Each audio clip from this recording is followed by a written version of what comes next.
temps, maintenant et toujours, et dans les siècles des siècles. Amen.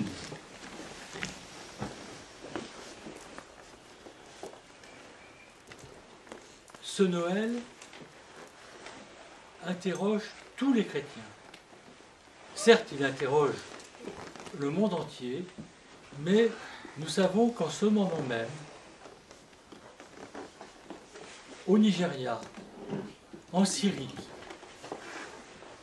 dans d'autres contrées d'Afrique, il y a des chrétiens qui sont persécutés, voire assassinés, enlevés à cause de leur foi. Je ne fais pas du tout de politique.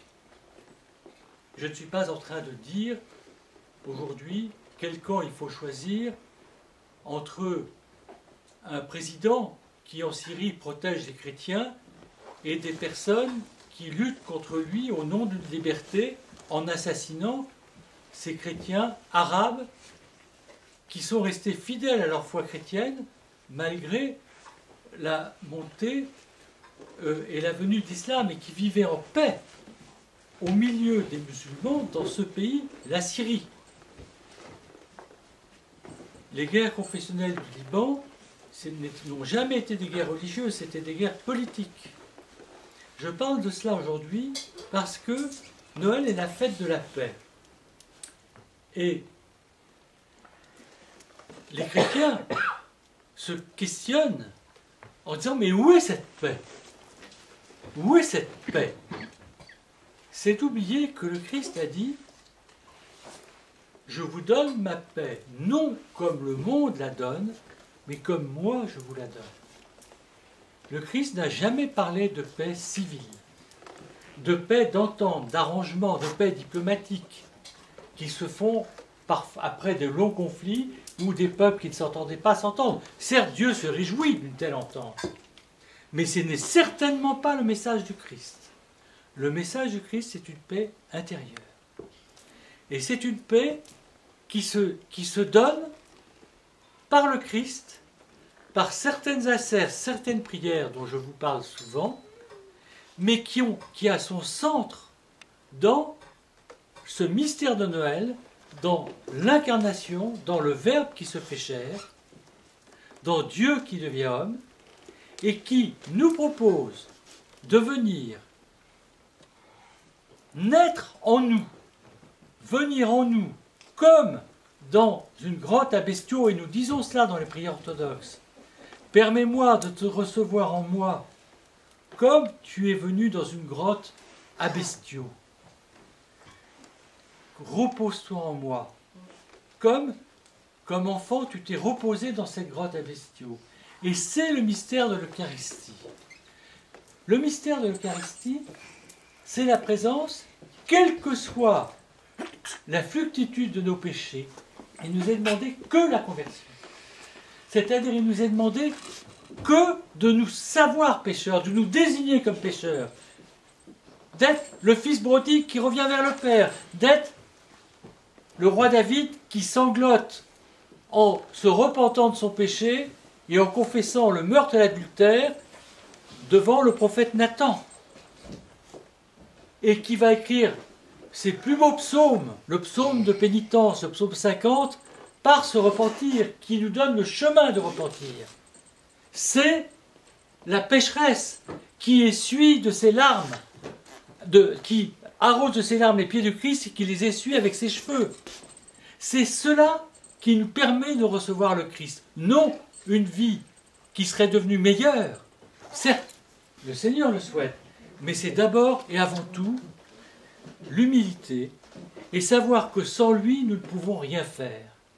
Sans lui, nous sommes sans force. Cette Eucharistie est en nous la source non seulement de la vie, mais de la paix. Mais pour que cela soit réel, il faudrait que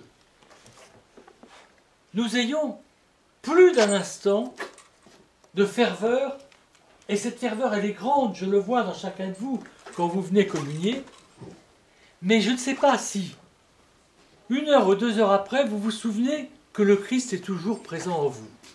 L'apôtre Paul dit une parole, n'éteignez pas l'esprit. L'oubli du Christ eucharistique en nous, l'oubli du Christ qui se fait dans une unité totale, qui vient s'abriter en nous, se reposer en nous, pour qu'à notre tour, nous nous reposions en lui, est la source de la paix. À condition que nous ayons cette vigilance spirituelle, non seulement nous sommes, oui, nous le recevons tous, mais parfois nous oublions qu'il est là. Et la chose importante, c'est de nous souvenir, surtout en ce jour de Noël, que nous sommes des icônes de la crèche, qu'il va venir en nous, qu'il va recevoir notre haleine de vie, parce qu'il va nous redonner la vie. Et ce ne sera pas ni le bœuf, ni l'âne qui le réchaufferont, mais la ferveur de notre prière, qui réchaufferont le Christ. Le Christ veut que nous le réchauffions de cette conscience, de cette vigilance, qu'il est en nous, et que sans lui, nous ne pouvons rien faire. C'est la source de la prière du nom de Jésus si importante dans l'Église orthodoxe. La source, c'est l'Eucharistie.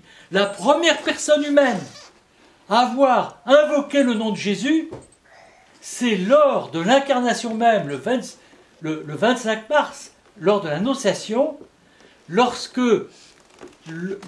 l'archange Gabriel lui révèle le nom divin, divino-humain de Jésus, et que l'Esprit Saint descendant en elle, conçoit dans ses entrailles comme dans son âme et son cœur le Verbe vivant, et que dans une incommensurable et amoureuse prière, elle murmurait inlassablement « Jésus, Jésus, mon doux Jésus, Jésus, mon doux Jésus ». Je voudrais qu'intérieurement tout à l'heure se reproduise en vous le mystère de l'incarnation, et que lorsque vous allez communier,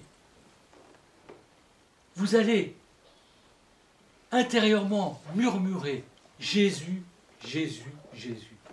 Cette prière de feu, je l'ai reçue moi d'un grand starets, le Père Cléopas. Avant le Père Cléopas, bien que je fût orthodoxe, et pas depuis très longtemps, j'étais déjà prêtre, beaucoup trop tôt, le Père Cléopas, dans le monastère de Siastria en Moldavie, m'a dit « Père Michel, il y avait la liturgie chaque matin. Demain matin, une fois que vous aurez communié, que la liturgie soit terminée, ne parlez à personne. Je sais que dans votre paroisse, vous ne pouvez pas le faire. Mais là, vous n'avez pas d'activité pastorale. Partez dans la forêt. La forêt, c'était à 2 pas. Asseyez-vous sur un tronc d'arbre, vous en trouverez. Et là, murmurez au Christ eucharistique qui est dans votre cœur. Jésus, Jésus. Demandez-lui tout, car il vous donnera tout. Toutes vos demandes seront exaucées. Puisez dans cette prière intérieure.